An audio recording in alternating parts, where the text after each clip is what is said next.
This is Monkey World, the largest ape and monkey rescue centre on the planet. With every animal comes a story. Some funny, some shocking. Dramas great and small. Today on Monkey Life, we find out if chimpanzee Joline recovers from her mystery illness. And we catch up with chimp babies Ash and Rodders.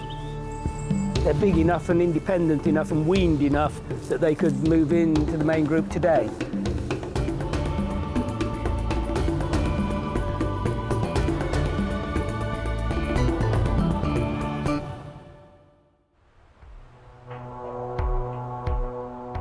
Monkey World cares for 160 primates. Each one has a unique range of behaviours and characteristics. Recently, primate care staff noticed a change in 17-year-old chimpanzee Freddie. He wasn't being his usual boisterous self. You know, why is he looking sick? Why is his personality changed? Why isn't he diving into the group like he usually does? He's a pain in the neck, Freddie, right? If there's a fight, the boy's in, you know? And when you see the wild child, the reckless child, the one who always dives in where he shouldn't be, you know, when you see that dramatically change, any mom will see that and say, so something's going on here. The staff thinks there might be a problem with Freddie's bowels. It could be something as simple as piles, or something much more sinister. The team aren't taking any chances, and this morning wildlife vet John Lewis prepares for a full internal investigation. Now and again he bleeds from his rear end. And last time I was down here, we had a good look in the last part of the gut, which is as far as I can go with the instruments that I've had. And I'm not an expert in the interiors of chimps by any means at all. And we couldn't see anything at all. This time, we're bringing in a specialist, a human specialist actually, whose speciality is looking at the inside of the last part of the gut. It could be a minor ulcer in there, which is a relatively trivial affair. It might even be a cancer, a tumour. So you've got anything between those two things. To give the team more room, today's procedure will be carried out in one of the chimp pavilions, which has been sterilised. Basically, they're going to take a camera and look up inside Freddie and see if they can find something nasty. You know, we really hope not, because this is Freddie's life at stake. Freddie was rescued 12 years ago from Austria, where he was found wandering alone in a park. He was probably an unwanted pet, which meant he didn't understand chimp behaviour when he first arrived at Monkey World. But careful rehabilitation and lots of attention from the other chimps has transformed him into a popular member of the boisterous bachelor boys. Freddie is fully sedated during the investigation, in which Dr. Nick Scherer will use a flexible fibre optic camera to examine Freddie's intestines. And head towards me, long way towards me, please, at the moment. Chimp intestines are 27 foot long. Dr. Scherer will push the camera along part of the gut to look for any abnormality that might explain Freddie's symptoms. You can see the scope, but it's got a variety of controls, so I can move it left, right, up and down. Yeah, it's got a little wash button, so I can sort of wash any debris off. Yeah, and hopefully, by looking through this, we'll be able to manipulate it all the way around Freddie's bowel, and hopefully see if there is any cause of his bleeding. Okay. Pretty much when a human doctor gets inside a chimp, he feels comfortable. And so, you know, the anatomy of a chimp is close. It's a little different. So John's there with his knowledge of chimp anatomy. You've got Nick Scherer there with his expert knowledge of human anatomy, and you put those people together, and you're hoping for a good outcome for Freddie, hoping that we get lucky, that all is well.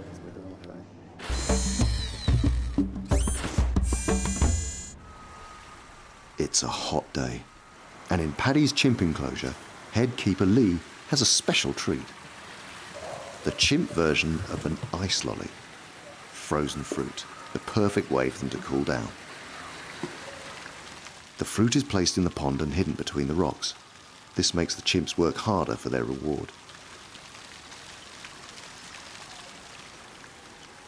Although this enclosure covers 2 acres, it doesn't take long for Gamba to guide the group over to the fruit stash. The chimps always shout about something new, especially if it's food. Alpha male Paddy immediately leaps in to take control. But low-ranking Mickey sneaks in behind and grabs as much as he can hold. The smallest member of the clan, Eddie, isn't keen getting wet. For once, she's happy to watch and learn how it's done. 26-year-old Kathy is much bolder and heads straight in.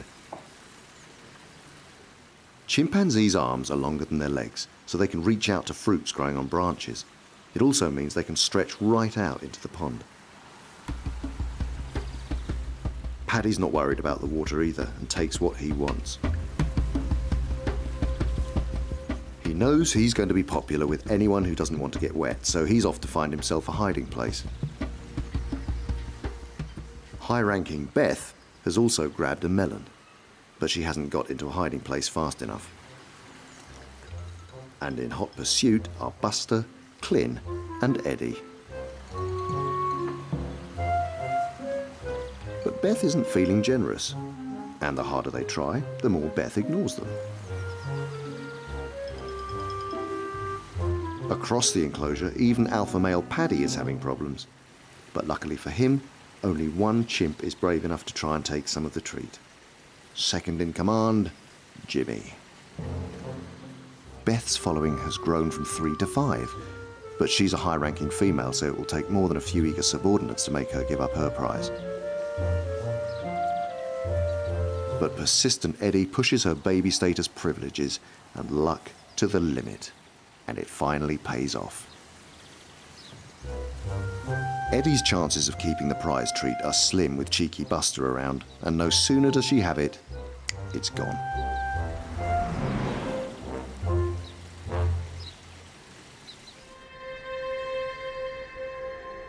Happy with the patient up your end? He's absolutely fine, yeah. Chimpanzee Freddie has been under anaesthetic for 15 minutes. Specialist Dr. Scherer is carrying out his bowel investigation. Try just a bit more suction. Right. Please. He's just let go. Yeah, keep going. That's lovely. Yeah, no, that's lovely. I can see it all whizzing up the tube. Yeah. You don't get out much. I don't get out much. Yeah. I'm afraid for anybody other than the operator, it's like watching paint dry. The camera is now part way through Freddie's bowel, but so far Dr. Scherer hasn't found any blockages, bleeding or signs of a tumour. So, yeah. And there's a problem. The deeper the camera travels into Freddie's bowel, the harder it becomes to control the device at the end of the flexible tube. Essentially, this is like trying to stand at one end of your garden and push the garden hose in a straight line to the other end of the garden. And of course, by the time it gets halfway, it starts curling and kinking in the middle. Yeah, and the more you push, all you get is curling and curling and curling. And you have to try and keep straightening it out to get the loops out to get it advancing further. How much trouble do you think it would be to turn Freddie on his back? None at all. Excellent, let's do that then. It might just help the bowel to flop into a better position to allow us to go around. Now Freddie is on his back, Dr. Scherer is able to make good progress through the intestine.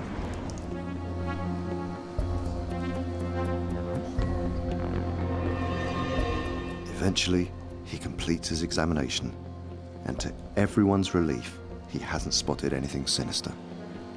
We've examined the left side of Freddie's bowel completely, which is entirely normal. And indeed, if a human were complaining of bright red rectal bleeding, that would be the investigation we would choose to do. But from what you're seeing, what do you think? What I can see is absolutely looks normal. Yeah, there's no sign of any blood coming from any higher up. We can certainly take a couple of biopsies from the bowel. It may be good news, but it doesn't explain why Freddie's bleeding. So Dr. Scherer decides to take a biopsy. A small cutting device is inserted along the tube to remove a piece of Freddie's intestine. It'll be sent off for further medical tests. But then, as he is removing the camera, he thinks he's finally found the cause of the problem. And luckily for Freddie, as everyone hoped, there's a simple explanation. I'm just saying that at the anal canal, there's sort of protuberances that would essentially be small hemorrhoids, so small piles. That could easily be the cause of some bleeding. Chimps are susceptible to most of the same ailments that affect humans. So for Jim, finding out that Freddie just has piles is a relief. But it's not drastic or terminal. And that was our big scare, wasn't it? I mean, you always worry, but it's not. So I'm pleased. Alison will be really pleased. Let's watch and let's see. But it is possible that, you know, he could have gotten a habit and maybe he's worrying it. And if he's doing that, we can do things. And it really, you know, we'll have to do some basics, stay in touch with John, stay in touch with Nick, and just go from there. When he recovers from his anesthetic, Freddie will rejoin his friends in the bachelor group. His condition might not be serious, but let's hope they won't be too rough with him for a little while.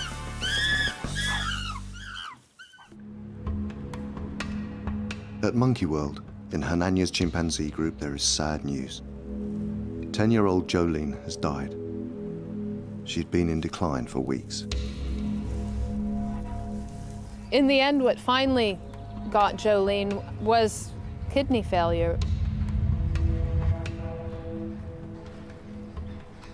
On her last check that the vets did when they had her under anesthetic, they ran some bloods directly off to the lab, and they came back that she had no kidney function. And that's actually quite a nasty, painful thing to encounter. So at that point in time, it was decided really that there was nothing more that can be done for her, and rather than let her continue on and suffer a few more days, the decision was made to actually put Joline to sleep. It was very difficult for all of the primate care staff. You know, keeping her alive for an extra couple of days, she would have been in terrible pain and upset and wouldn't have been able to move around as she wanted to. So, yeah, the decision was made for her, and we sadly had to end her life. Joline's illness was a mystery from the start. For several weeks, she'd had a strange collection of symptoms such as baldness, swelling and stiff joints. But a full range of medical tests and an exploratory operation showed nothing conclusive. Sometimes in these situations, miracles happen, and that's what we're after. There's nothing else to explain the clinical signs we've had. Did you see them both? Chimpanzees are one of the best animals at hiding if they're in pain. It's a defense mechanism. By the time you start noticing, say, Joline taking weak or stiff steps kind of thing, she's probably in an awful lot of pain at that point in time. And all you have to go on are all of these faint signs of illness that they're always trying to mask. So it isn't very easy to necessarily figure out what is happening with them. And Joline's case was just that. She was a little bit of a mystery from beginning to end. Joline was rescued from a laboratory in Holland 7 years ago. She was never experimented on, but the park often finds that living in an unnatural environment like a lab can cause physical problems later on. We don't actually know why Joline's immune system wasn't capable of dealing with it. I mean, whether it has something to do with her background or not. All of the other 3 laboratory chimps are fit and healthy. And I guess that's what we have to stick with now and try and remember, is that even when you have a tragic, just devastating death like this, that you've got everybody else who still needs you.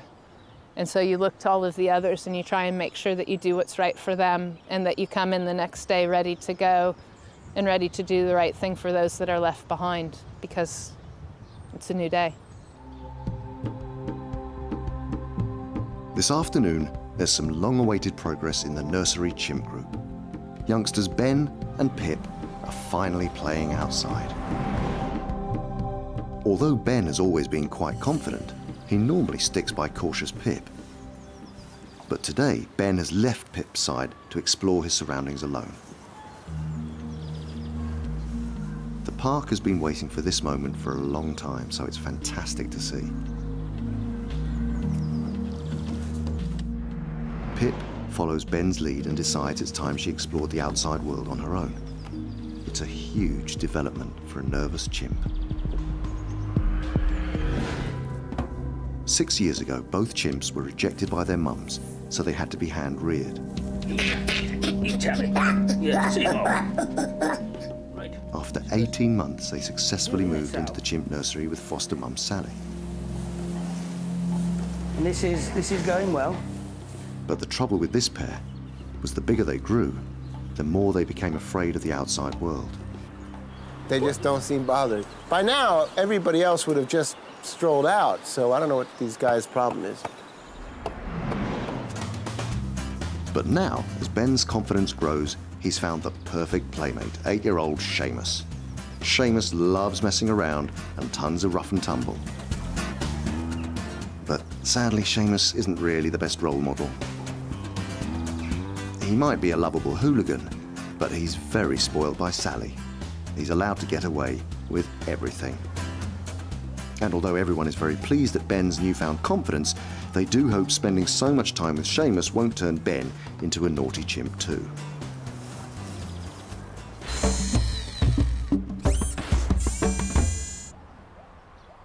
In the boisterous bachelor group enclosure, there's concern for one of the park's most lovable characters, Charlie.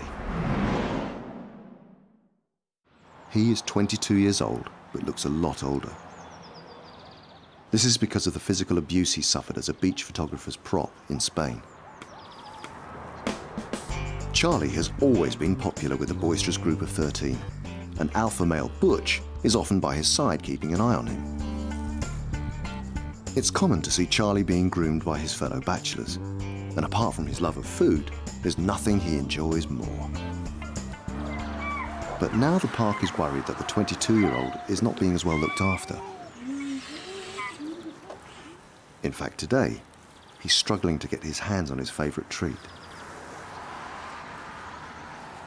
Charlie is usually first in there with a mammoth helping, but it seems that he's having trouble getting just one piece. And even newcomer Gypsy has managed to get his hands on some of the tasty corn. More worrying for Charlie is the fact that his usual protector, Butch, is being very rough with him. Luckily, high-ranking male Jester is on hand to help Charlie. Butch does have a hot temper, and it's hard to tell if Charlie was just in the way or if the alpha male specifically targeted him. It's good news that Charlie has others around who can defend him, and the usually feisty Jester is even happy to share a small piece of corn with him. But the primate care staff will have to make sure that poor Charlie doesn't get picked on too often at mealtimes.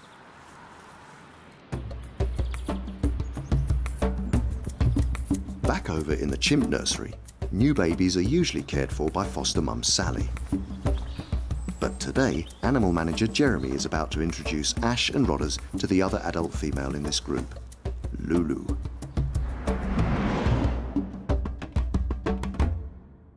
Come on. Come on. Who's this? Who have we got here? You want that one? Oops, no. Sorry, that was my fault. This little male and female are the youngest chimps in the park. They haven't moved to the nursery yet.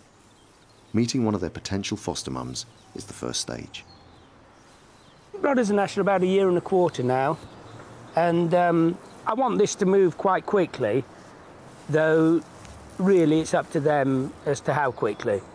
This will be sort of pushed along, but you mustn't push it too fast, otherwise it'll just go backwards.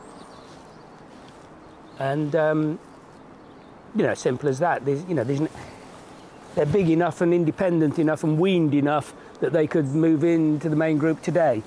But obviously it'll take it'll be a while. I don't know how long, when we're good and ready. Both Ash and Rodders were rejected by their mums. The park decided to hand rear them together so they could get used to being with other chimps from birth. It should make it much easier for them to settle into the chimp nursery. Unlike Ben and Pip, these two love playing outdoors. Every day they develop their muscles and coordination on their very own climbing frame. Whimper, whimper.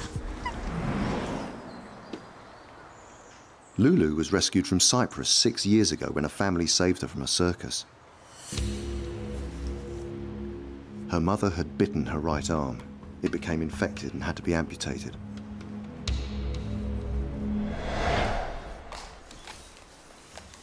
Lulu has no problems living life with just one arm and is now just as responsible for bringing up the babies as foster mum Sally. And one day, she might even take over. Chimp meetings can be noisy, but Lulu is very calm and tries to make the babies as comfortable as possible. She makes submissive gestures such as crouching and offering out her hand and feet.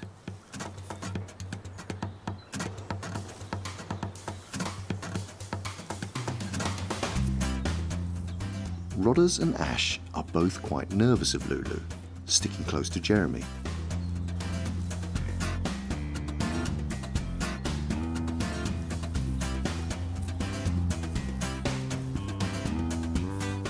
But every now and again, when they realise there's nothing to be scared of, they do let go a bit.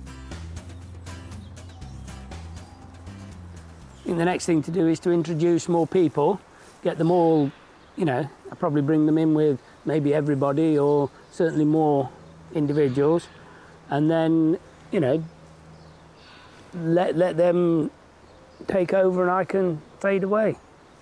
You know, next time Ash comes off me, I might stand up and see what happens. You know, they're obviously playing reasonably well. Oh, really independent, yeah. I was just cracking you up to be really independent and terrific and good. You're going to pull that. This meeting has gone well, but it looks like Ash and Rodders might need Jeremy's support for a little while longer. Next time, the park is hit by some devastating and unexpected news.